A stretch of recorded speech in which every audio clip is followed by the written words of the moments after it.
A commercial lander touches down on the moon, discussing the science on the space station, and preparing for the next space station crew rotation mission.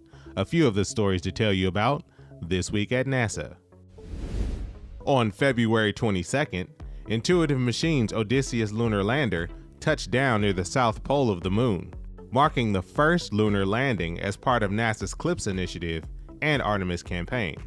Intuitive Machines is one of several U.S. companies NASA is working with to deliver science experiments and technology demonstrations to the lunar surface, to help the agency explore the moon in advance of Artemis astronaut missions to the lunar surface, and ultimately crewed missions to Mars. During an Earth-to-Space call on February 21st, NASA leadership talked to the crew aboard the International Space Station about scientific research and technology demonstrations taking place on the orbiting laboratory. This included research that could improve our understanding of what leads to age-related bone loss in humans, and a small robot that can be remotely controlled from Earth to perform surgical procedures in space. Learn more about science on the space station at nasa.gov/station. The members of our upcoming SpaceX Crew 8 mission to the International Space Station entered quarantine recently, one of the last major milestones before heading to Florida for final pre-launch activities.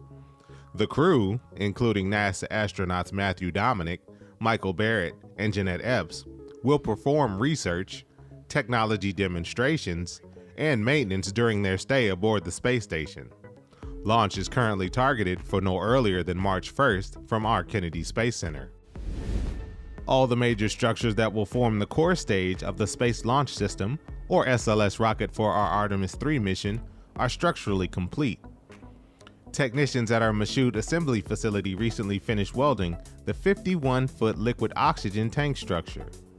The mega rocket's other giant propellant tank, the liquid hydrogen tank, is also a fully welded structure.